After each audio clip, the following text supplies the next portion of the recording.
pelo privilégio de voltar à igreja. Saí daqui no dia 16 de abril de 2023, exatamente 1 ano e meio atrás. E desde então temos orado pelos irmãos, acompanhado a igreja, porque sabemos as lutas e as provações, entendemos que o rebanho do Senhor é assim mesmo. Lá em Lucas diz assim: não temas, ó pequeno rebanho, porque agradou ao Senhor dar-vos o reino. Eu quero agradecer também ao pastor Abraão pelo convite amável, gentil, para estar com os irmãos nesta manhã. Aqueles que trabalharam conosco, que serviram a Deus aqui naquele período e não estão aqui, os irmãos transmitam o nosso abraço. Aqueles que estão aqui, que pudemos abraçá-los, é uma alegria revê-los, e a nossa oração é que o irmão continue firme, a irmã continue abençoada, que o seu lar, a sua família, continuem debaixo da graça de Deus, viu?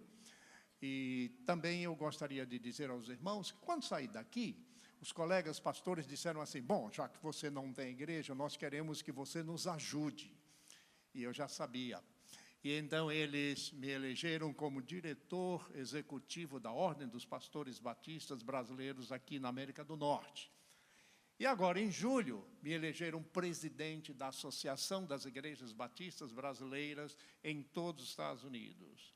Então, esta é uma responsabilidade que tenho agora, estou trabalhando, visitando as igrejas, e quero já, desde já, agradecer a essa igreja a contribuição que os irmãos têm dado à associação, à IBAN, financeiramente. Mas Jesus sabe como essa igreja tem abençoado e ajudado o trabalho de Deus em toda a América. Portanto, o nosso muito obrigado e que Deus continue abençoando os irmãos, viu? Muito bem, eu gostaria de deixar um texto da palavra do Senhor, e hoje vamos usar muitos textos bíblicos, porque eu quero falar nesta manhã sobre súditos do reino de Deus. O pastor tem pregado uma série de sermões sobre o reino de Deus, e hoje eu gostaria de focalizar nisto aí, súditos do reino de Deus. Vamos abrir aí em Hebreus capítulo 12, Hebreus capítulo 12, versículo 28. Hebreus capítulo 12, versículo 28. Hebreus está no Novo Testamento, lá no finalzinho. Você tem as cartas de Paulo, Romanos, 1º e 2º Coríntios, Gálatas, Efésios, Filipenses, Colossenses, 1º e 2º Tessalonicenses, 1º e 2º Timóteo, Tito, Filemão. Hebreus, então, capítulo 12, versículo 28. Diz assim: pelo que, tendo recebido um reino que não pode ser abalado, retenhamos a graça pela qual sirvamos a Deus agradavelmente, com reverência e piedade. Antes de pregar, eu estava lendo a história de um pastor que convocou a igreja para fazer uma maratona, e eles iriam correr. Então o pastor avisou a igreja, o pessoal, que eles iam correr 5 quilômetros. E alguns começaram: pastor, mas é muita coisa, nós nunca corremos. Não, mas os irmãos vão sim. Mas de tanto reclamar, o pastor disse no domingo: olha, vamos fazer o seguinte, a maratona é no sábado, hoje eu vou pregar. Quem bocejar, quem abrir a boca na minha pregação, eu aumento 1 quilômetro. Ninguém bocejou. Mas a carreira é esta, nossa, no reino de Deus. E eu gostaria de começar falando sobre súditos no reino de Deus. Lembrando aos irmãos um fato que aconteceu exatamente no dia 8 de setembro de 2022. O príncipe Charles, lá da Inglaterra, ele ascendeu ao trono da Inglaterra, substituindo a sua mãe, a rainha Elizabeth. E as manchetes naquele dia foram essas: os súditos do rei estão nas ruas para aclamar o novo monarca. Os súditos do rei. Isto é, quem são esses súditos? O povo. E quem somos nós? Súditos do rei da Inglaterra? Não. De um rei que está acima de todos os reinos deste mundo. O rei dos reis, o senhor dos senhores. O Senhor Jesus. Então, o povo estava ali aclamando um rei temporal.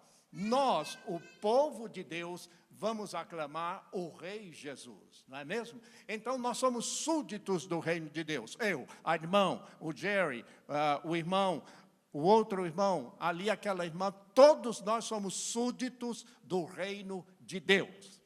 Mas não é um súdito qualquer, não é um habitante qualquer. Não, o Salmo 15, por exemplo, fala dos habitantes do reino. Quem são esses súditos? Quem são esses habitantes do reino de Deus que está lá no Salmo 15? Aquele que não age com usura, aquele que não faz mal ao seu próximo, aquele que serve ao Senhor, aquele que é obediente, aquele que faz a vontade de Deus. Estes são os súditos do reino de Deus. Não é qualquer um que se autodenomina ou pensa que é súdito só porque é crente, só porque é membro da igreja, só porque foi batizado, só porque toma ceia. Isso não quer dizer nada. É como se você colocasse uma faixa aqui na pessoa, súdito.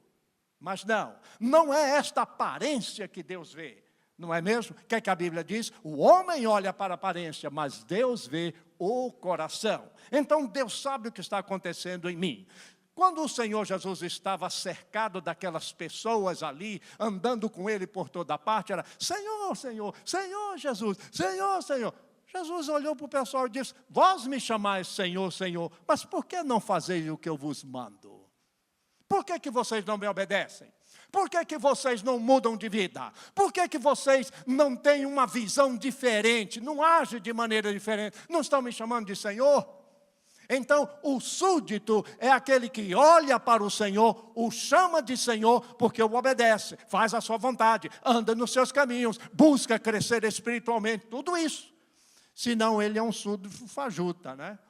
Mas antes de falarmos sobre a grandeza do reino de Deus, as bases, o significado deste reino, eu gostaria de examinar rapidamente com os irmãos sobre o que não é o reino de Deus. Primeiro, o reino de Deus nada tem a ver com as coisas deste mundo. O reino de Deus não tem nada a ver com as coisas deste mundo. Veja o que Jesus disse lá em João 18, 36. Ele disse assim, o meu reino não é deste mundo. Se fosse, os meus servos lutariam para impedir que os judeus me prendessem. Mas agora, o meu reino não é daqui. Então, guarde isso na mente e no coração. O reino de Deus não está ligado a nada deste mundo. O reino de Deus não está circunscrito ao que é material. O reino de Deus não tem nada a ver com o nosso dia a dia. Segundo, o reino de Deus não é dogmático. O que significa isto? Ele não está sujeito a que alguém ou qualquer igreja ou qualquer grupo diga, é isto que você tem que fazer. Não, você vai fazer aquilo, você vai seguir desta maneira. Não, você tem que se vestir assim, você tem que agir dessa forma, você tem que dar esse tanto de dinheiro. O reino de Deus não tem dogmatismo. Não existe esta ideia. Por quê? Porque Paulo diz lá em Romanos, no capítulo 14, de 15 a 17, o irmão vai ler assim, que o reino de Deus, ele não se alicerça em princípios humanos, mas na palavra. Então Paulo diz assim, o reino de Deus não é comida nem é bebida. O reino de Deus não é comida nem é bebida. Alguns crentes lá em Roma achavam que ninguém devia comer isso, ninguém devia comer aquilo. Lá em Coríntios também, a igreja de Corinto teve o mesmo problema. Olha, não pode comer isso, olha, não pode fazer isso, não faça aquilo outro, não faça aquilo outro. E aqui vem Paulo dizendo, o reino de Deus não está amarrado nessas coisas de não pode, não pode. O reino de Deus é diferente. É diferente. Ao contrário, não é um reino de não pode. Paulo diz, posso todas as coisas. Paulo diz que ele examinava tudo, retendo o bem. O reino de Deus tem esta amplitude, desta alegria de nós conhecermos o Senhor. Não temos nada a ver com o mundo, não temos nada a ver com os dogmas, não temos nada a ver com o que as pessoas falam, porque o reino de Deus está ligado ao Senhor, à palavra de Deus. Então, o reino de Deus se alicerça em princípios da palavra de Deus, e não naquilo que as pessoas acham, que afirmam que é a verdade. Guarde bem isso na mente e no coração. Mas o reino de Deus também não está limitado a um território. Ele não é geográfico, não tem fronteiras, não tem um lugar específico, não é visível. Aliás, o Senhor Jesus disse assim, lá em Lucas 17, 20 a 21. Ele disse, não vem o reino de Deus com visível aparência, nem se poderá dizer, está aqui ou está acolá. Este é o problema de muita gente que quer ver o reino de Deus em lugares. Eu vou àquela igreja ali, porque ali, esta igreja ela é maravilhosa, o povo canta bem, e então há muito entusiasmo, a igreja é forte. Isso não tem nada a ver com o reino de Deus. Esta expressão de grandiosidade humana, ela não se alicerça na palavra. E daqui a pouco eu vou dizer por quê. O Senhor Jesus Cristo disse assim, se falar para você, o reino de Deus está aqui, o reino de Deus está ali, olha, o reino de Deus está acolá. Não creia, não é assim. O reino de Deus não está limitado a uma geografia. Então, eu disse para você, o reino de Deus não tem nada a ver com as coisas deste mundo, não é dogmático, não está limitado a um território, mas também o reino de Deus não é esta igreja, ou qualquer outra igreja neste mundo. Nós somos batistas, amamos a nossa denominação, é um grupo forte, é um grupo seleto, é um grupo que ama a Deus, é um grupo que crê na palavra de Deus, é um grupo que dá testemunho do Evangelho, é um grupo comprometido com as verdades do reino de Deus, mas a igreja em si, ela não é o reino de Deus. Ela representa, ela é uma agência do reino de Deus, mas ela não é o reino de Deus. A denominação não é o reino de Deus. O seminário Southwestern ou Dallas Theological Seminary não são o reino de Deus. Não são instituições humanas que são o reino de Deus.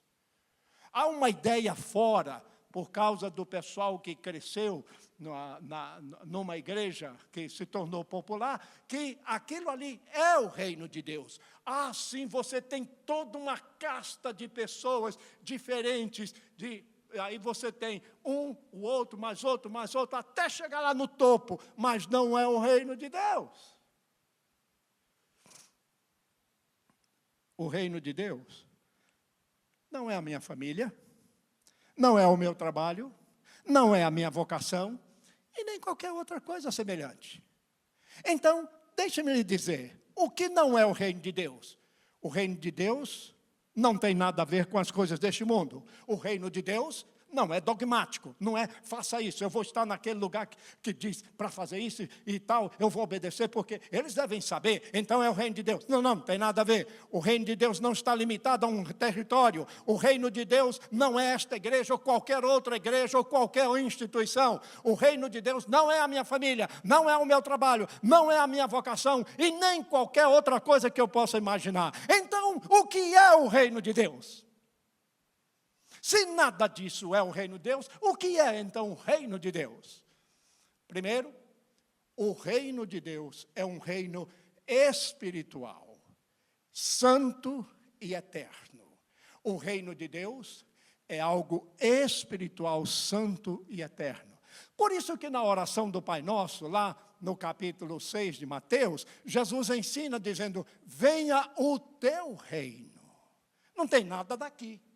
Senão ele diria, achem o teu reino, encontrem o teu reino, busquem aqui o teu reino, venha o teu reino. É do alto que vem o reino, porque é lá que está o reino de Deus. E este reino então desce e vem até nós. Este reino desce e habita em nós. Este reino desce e ele se torna poderoso dentro de nós. É o governo de Deus. O reino de Deus é o governo de Deus, é a manifestação do poder de Deus no mundo. Portanto, irmãos, onde Cristo reina, onde Cristo é Senhor, onde Cristo é recebido como Salvador, neste coração, neste homem, naquela mulher, no menino, aí está o reino de Deus. O reino de Deus é o governo de Deus. É o poder que age neste mundo através do Espírito Santo. Segundo, o reino de Deus possui uma amplitude inimaginável. Isto é, você não pode compreender. E não pode compreender a princípio e depois sim. Sabe por quê? Porque é um reino de poder, de graça e de glória. Veja porque este reino de Deus, ele tem uma configuração diferente, porque é um poder diferente daquele que nós conhecemos. Ele é um reino de poder, de graça e de glória. Por que de poder? Porque toda autoridade vem do céu, vem de cima, vem do Senhor. Que é o homem mortal para que te lembres dele? Pergunta o Salmo 8. Que é o homem mortal para que te lembres dele? E o filho do homem para que o visites? Não somos nada, somos um zero à esquerda.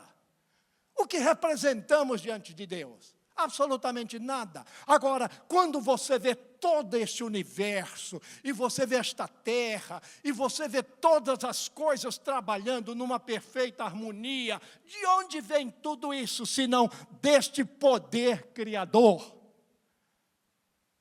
que desde o princípio se manifestou lá em Gênesis. No princípio, criou Deus os céus e a terra. É um reino de poder, porque o poder vem de Deus, o poder está no Senhor, e é este poder que Jesus transfere a cada um dos seus súditos. Veja o que ele diz lá em Atos 1, quando você vê a ascensão de Jesus. Então, os discípulos perguntam: Senhor, mas quando o Senhor vai restituir o reino a Israel? Não conheceis o tempo, vocês estão preocupados com o tempo, vocês estão preocupados com essas coisas deste mundo, mas recebereis poder que há de vir sobre vós, e ser-me-eis testemunhas, tanto em Jerusalém como em toda a Judeia e Samaria até os confins da terra. Então, o poder vem do alto, o poder vem de Deus, o poder vem de cima. Este poder que a igreja tem que vir de cima, senão não é poder.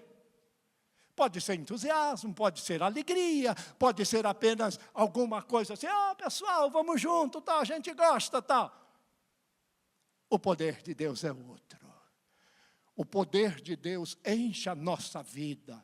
O poder de Deus nos sacode. O poder de Deus nos anima. O poder de Deus nos faz andar. O poder de Deus faz com que nós sejamos diferentes. Porque é assim que Ele quer que sejamos, diferentes. Então, a amplitude é maravilhosa desse poder, mas é um reino de graça. A graça. Oh, irmãos, quando a Bíblia fala da graça, que coisa linda. Efésios 2. Capítulo 2, versículo 8 a 10. Pela graça sois salvos por meio da fé. Isto não vem de vós, é dom de Deus. Não vem das obras para que ninguém se glorie, porque fomos feituras suas, criados em Cristo Jesus para as boas obras, as quais Deus preparou de antemão para que andássemos nela. Então, esta graça de Deus, irmãos, é tão maravilhosa. Eu estou aqui, você está sentado olhando para mim, sabe por quê? Pela graça de Deus. Eu sou, eu estou, eu tenho, eu sinto, eu vivo a graça de Deus, porque Ele me dá esta graça. Ele derrama sobre mim a sua graça. Olha que bênção, isso é o reino de Deus. O súdito do reino de Deus, ele tem graça. Ele não é sem graça. Ele tem graça. Por isso que ele sempre está sorrindo. Ele não é engraçadinho. Ele é cheio desta graça maravilhosa que contagia. Uma graça que deixa os outros perguntando: quem é ele? O porquê ele é assim? É a graça de Deus que irradia, a graça de Deus que fala, a graça de Deus que comunica, que está em mim. Eu recebo do Senhor, eu sou súdito do Senhor, eu represento o Senhor, eu represento o meu rei aqui na terra. Não posso ser um crente sem graça, mas a graça do Senhor precisa ser abundante na minha vida. Por isso Pedro diz: antes crescei na graça e no conhecimento do nosso Senhor Jesus Cristo. mas é um reino também, não só de poder, de graça, mas de glória. Por que de glória? Paulo responde, nós estamos aqui numa caminhada, mas é uma caminhada que daqui a pouco vai terminar. E nós estamos em direção aonde? À pátria celestial.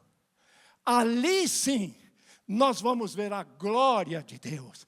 Esta glória que a gente vê agora, esta glória que a gente experimenta agora, Paulo diz, não é nada diante do que eu vi quando eu fui arrebatado até o terceiro céu. Não é nada, irmãos. Imagine estar diante da glória do Senhor.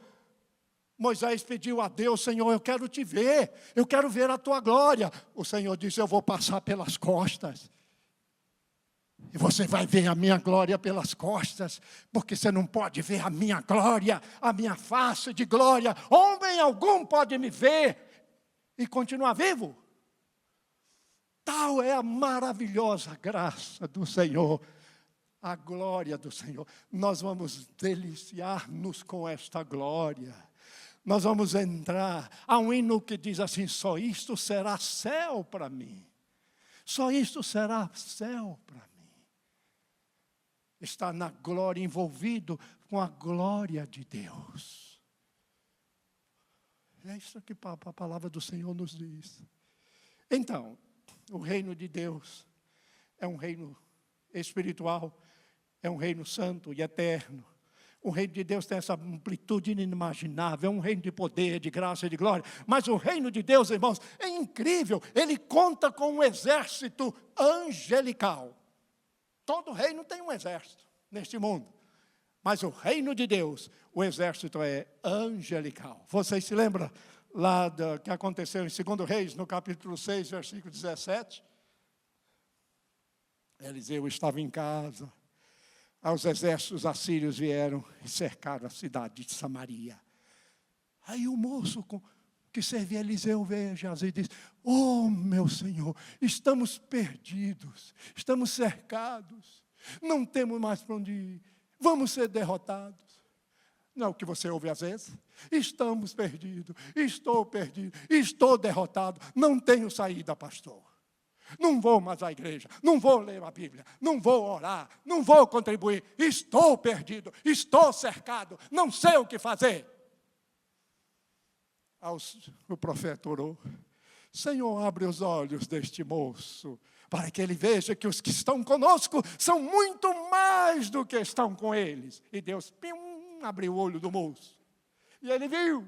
O que ele viu, irmãos? Ele viu carros de fogo, ele viu cavalos de fogo, ele viu o fogo de Deus cercando ali toda a cidade, para proteger o servo de Deus, o homem de Deus, a cidade de Deus. Não brinque com Deus, porque Ele é fogo consumidor. Você está lidando com um reino que tem um exército angelical. Quando Jesus foi preso, chegando ali, Pedro ali naquela coisa, porque Pedro era aquele que gostava de passar na frente de todo mundo, falar bobagem e também fazer bobagem. Tirou a espada e cortou a orelha do servo do sumo sacerdote. Jesus disse, Pedro, qual é a tua? Você pensa que eu não poderia orar e Deus mandar legiões de anjos para me proteger? Por que você está cortando a orelha desse cidadão? Jesus vai e cura a orelha de Malco. Eu imagino Malco, mas eu acho que ele se converteu, a Bíblia não diz. É o único crente de orelha cortada, mas orelha curada. Jesus curou minha orelha, Jesus curou o meu coração, Jesus curou meu câncer, Jesus curou minha ferida, Jesus curou minha dor, Jesus curou meu filho, Jesus curou minha filha, Jesus curou. Ele cura quando Ele põe a sua mão. E eu não tenho que me preocupar. Ele cura as feridas lá da minha alma, aquela que só eu sei, que dói o tempo todo, mas Ele pode me curar. E as armas, irmãos, deste exército de Deus, do reino de Deus, olha as armas, olha os weapons, olha o que tem aqui. Você fica olhando o que Israel está fazendo. armas poderosíssimas. Você olha que o país, nosso país aqui, eu não falo o Brasil, porque as armas aí andam meio mas esses países aí, fortes, armados até os dentes. Mas o que são essas armas? Olha aqui do exército de Deus. Primeiro, a couraça da justiça, o evangelho da paz, o escudo da fé, o capacete da salvação e a espada do Espírito, que é a palavra de Deus. Essas são as armas do exército de Deus, do reino de Deus. Por isso que Jesus diz, o meu reino não é deste mundo. Se fosse, a coisa seria canhão para cá, canhão para lá. Já pensou a igreja? Pastor, teria uma comissão só para cuidar do canhão. Uma comissão só para cuidar da espada. Uma comissão só para cuidar dos foguetes. As coisas deste mundo são assim. Mas o meu reino não é deste mundo, disse Jesus. Não é deste mundo. Então, meus irmãos, o reino de Deus tem esse angelical. Mas o reino de Deus, e é bom que você guarde isso na mente, no coração, só tem uma porta de entrada. Uma porta de entrada. Quando eu estive lá na Inglaterra, fui visitar ali o Palácio de Buckingham, tem um portão lindo. Mas tem várias portas. No reino de Deus só tem uma porta de entrada. E mais ainda, essa porta é estreita. Não só tem uma porta, como ela é estreita. E Jesus então diz assim, olha, se alguém quiser entrar por este reino, precisa entrar pela porta estreita. Lá em Mateus 7, 13 a 14, Jesus diz que a porta deste mundo é larga. É comportamentos, a filosofia de vida, ensino secular, falta de ética, desonestidade, corrupção, engano, injustiça, inveja, bebedeira, adultério, tudo que não presta. A porta é larga, a porta do mundo. Faça o que você quiser. Não tem problema nenhum. Por que esse negócio da Bíblia ficar dizendo, não faça, dos pregadores do Senhor dizer, não pode. Não, deixa para lá, faça o que você quiser. A porta é larga, do mundo. Mas a porta do reino de Deus, não. Ela é estreita. E Jesus começa dizendo e ensinando por que essa porta é estreita. Lá em Marcos, no capítulo 1, versículo 15, Jesus começa o seu ministério falando do reino de Deus, falando dessa porta estreita. E ele diz assim, olha o que ele diz, o reino está cumprido, o reino de Deus está próximo, arrependei-vos e crede no Evangelho. Jesus não pregou um sermão, outro qualquer. O primeiro desse sermão de Jesus tinha 16 palavras. E resumindo aí, se você resumir, ele resume, arrependei-vos e crede no Evangelho. Então, a porta de entrada no reino de Deus é a porta do arrependimento. Sem você se arrepender dos seus pecados, da sua vida má, do seu afastamento de Deus, sem reconhecer os seus pecados, não adianta, não entrará no reino do céu, porque é a única porta, a porta do arrependimento. Agora, e que tipo de qualidade de vida o reino de Deus oferece? Que tipo de qualidade de vida o reino de Deus oferece? Está lá em Romanos, capítulo 14, versículo 17. O reino de Deus é justiça, paz e alegria no Espírito Santo. Oh, meus irmãos, a justiça.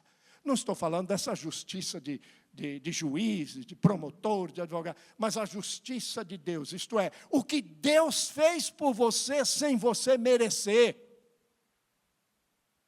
Eu não merecia o que Jesus passou e passou por mim. Então a justiça de Deus se cumpriu na vida de Jesus para que eu seja alcançado.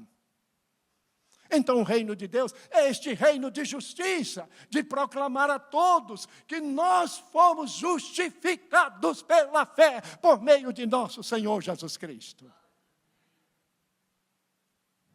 É um reino de paz. E no Espírito Santo, e alegria no Espírito Santo. A alegria do Senhor é a nossa força. Alegria. Por isso que eu não entendo um crente chegar na igreja com aquela cara de mamão de segunda-feira. Por que isso? Aquela tristeza. Aí você pergunta, tudo bem, irmão? Tudo bem. Como que está tudo bem? Seja sincero, diz, não está bem. Preciso que você ore por mim. Nem precisa dizer o que é, porque é curioso, é o que não falta neste mundo. Ore por mim, só isso. Alguém vai orar por você. Alegria, você precisa de alegria, irmão. Você precisa. Nós temos tantos problemas, tantas lutas, tanta dificuldade. É com filho, é no trabalho, é com o vizinho. É tanta coisa, mas a gente tem que ser alegre no Senhor. Eu não gosto desse negócio de Halloween. Sempre preguei contra aqui, sempre se falei na igreja aqui. Não se meta com essa coisa de Halloween, que esse negócio é do inimigo. O crente é luz, o crente é vida, não é morte, não é esqueleto. Ao contrário, o crente é gordinho no Senhor. Nada de esqueleto. Esqueleto é coisa do mundo, do pecado, do inimigo. Que ele suga tudo de você. Ele suga a sua alegria, ele suga a sua paz, ele suga o seu entusiasmo. Por quê? Porque a Bíblia diz que ele vem para matar, para roubar e destruir. Aí o meu vizinho me faz um Halloween de ponta a ponta, bem na frente da minha casa. Mas Deus fez aquilo, só para quando eu saio de casa, eu olho aquilo e digo, Jesus é a vida. Ele é o caminho, a verdade e a vida. Eu respondo dizendo que Jesus é a vida. É a única coisa que eu posso fazer. Mas o mundo é assim. Não sabe o que é vida, não sabe o que é alegria, não sabe o que é poder, não sabe o que é a glória de Deus. Tipo de qualidade de vida no reino de Deus, do súdito de Deus. Ele tem a justiça, ele tem paz e ele tem a alegria do Senhor. Oh, meus irmãos, que bênção quando nós nos sentimos alegres no Senhor. E termino. O comportamento e atitude do súdito do reino de Deus são diferentes. O comportamento.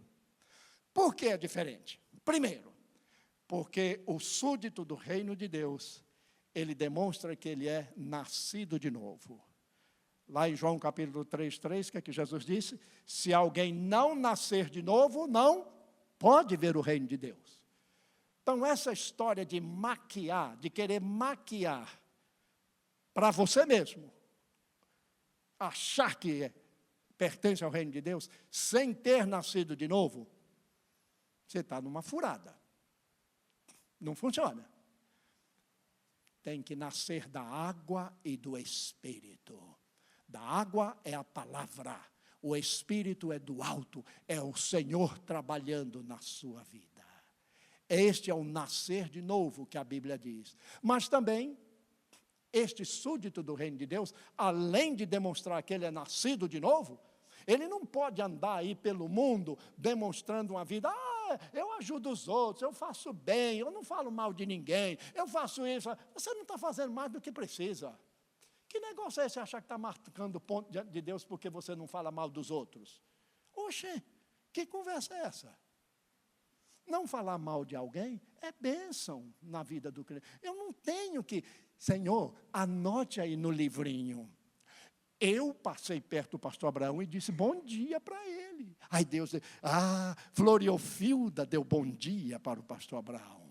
Que história é essa? De nós querermos mostrar a Deus que somos alguma coisa, pelo que fazemos, pelo que somos. Não, eu mostro aos outros que eu sou nascido de novo, que eu tenho uma personalidade diferente, uma vida diferente, um andar diferente, um ser diferente, um falar diferente, porque eu nasci para Deus, porque eu pertenço ao reino de Deus. É isso aí que a palavra diz.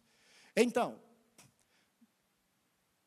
o súdito do reino de Deus, ele procura viver em santidade. em santidade de vida. Ninguém vai me dizer assim, pastor, o senhor não é santo. Não, só no nome que botou um Szinho no final, ficou santos. Mas não, sou tão falho quanto você é.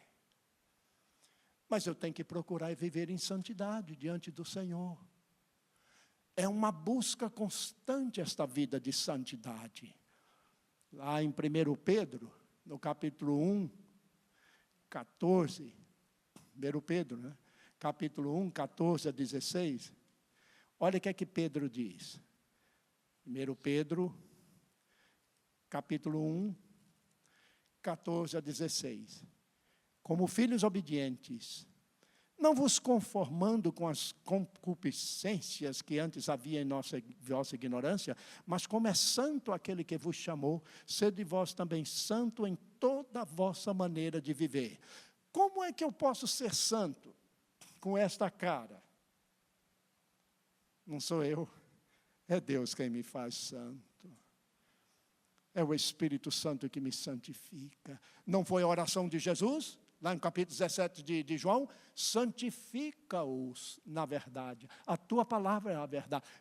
Essa santificação vem do alto. Ela trabalha na minha vida. Eu sou súdito do reino de Deus. Deus sabe disso, então Ele me santifica para Ele mesmo. Mas o crente, o súdito, ele adora a Deus genuinamente. A adoração dele é genuína. E, meus irmãos, quando nós pensamos na adoração ali, lembrando da mulher samaritana, no Evangelho de João, capítulo 4, 23 e 24, ela olha para Jesus e diz, vocês judeus são engraçados, dizem que tem que ir lá em Jerusalém adorar. Os nossos parentes dizem que é aqui, no Monte Gerizim, nesse templo que eles construíram, onde quer. Aí Jesus ensina 3 lições. Primeiro, a adoração a Deus não restringe a lugares. Você adora o Senhor onde você estiver. Eu vou adorar a Deus na igreja. Ótimo. Mas adora a Deus dentro do seu carro também? A adoração não deve ser sem entendimento. Não é aquela coisa vazia assim. Oba, oba. Entendimento. A adoração não pode ser centralizada da pessoa de Cristo. Ela tem que focalizar em Jesus. E, meus irmãos, por isso que Jesus disse que ela é espiritual.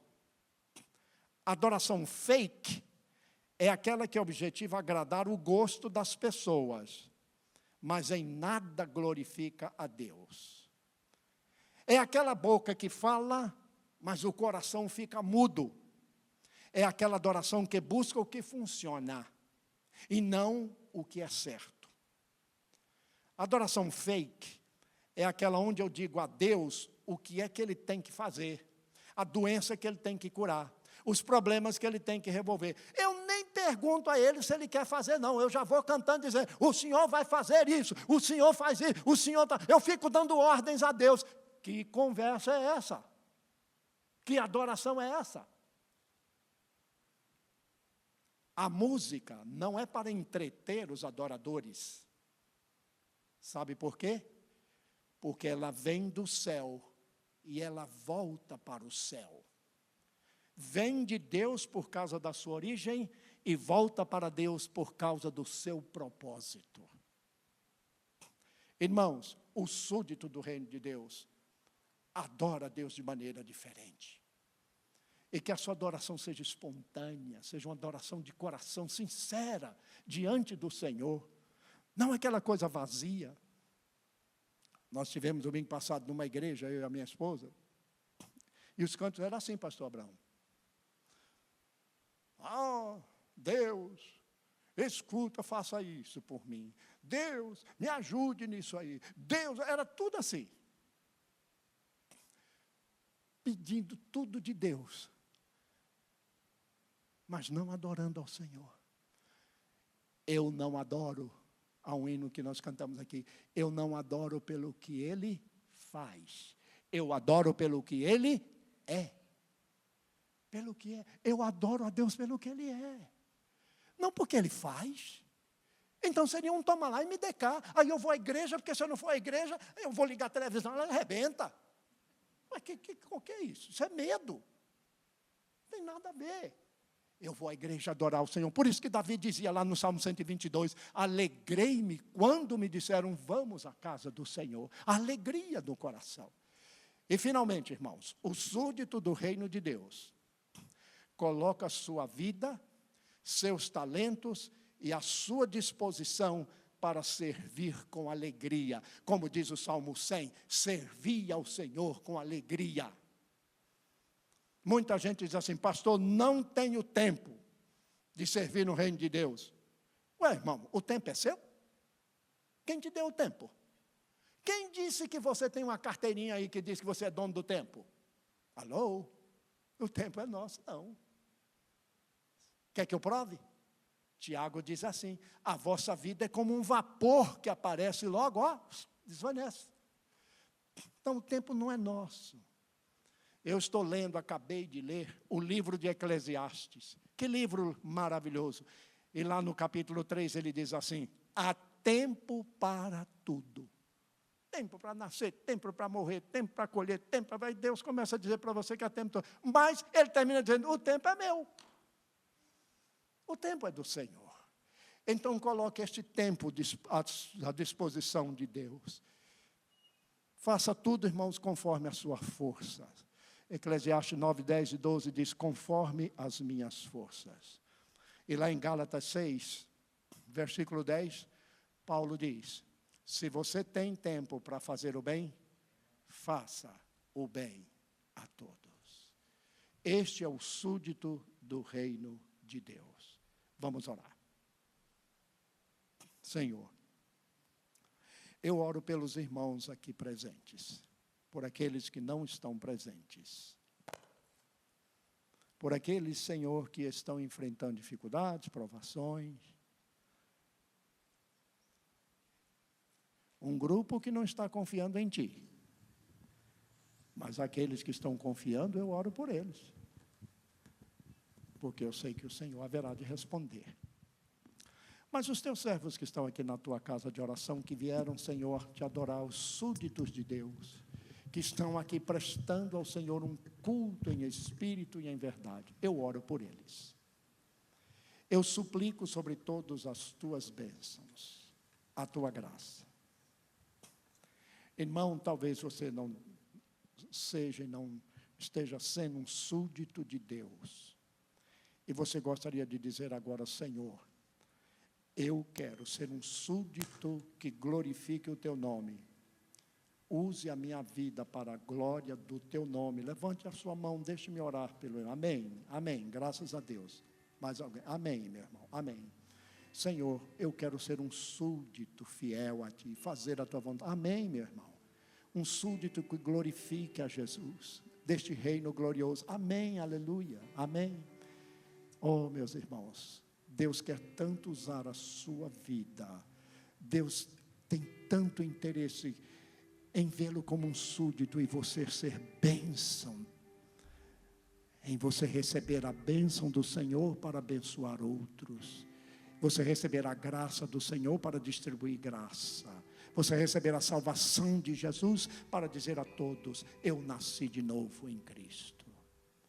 Ó Senhor, abençoa os teus servos, que com esses gestos dizem, eu quero ser um súdito segundo o teu coração. Em nome de Jesus, para a glória de Jesus eu oro. Amém e amém. Amém. Deus abençoe os irmãos. Obrigado por ter acompanhado essa mensagem até o final. Se ela te edificou, nos deixa saber aqui através dos comentários ou encaminha essa mensagem para outras pessoas, para que elas também possam ser edificadas em nome de Jesus. E nós temos um pedido a te fazer. Se inscreve aqui no nosso canal, vai lá agora e se inscreve aqui no nosso canal, ativa o sininho das notificações, assim você sempre será informado quando a gente subir algum conteúdo aqui de pregação da Palavra de Deus. Nosso desejo, nossa oração é sermos canal de bênção na tua vida. Que Deus te abençoe, em nome de Jesus.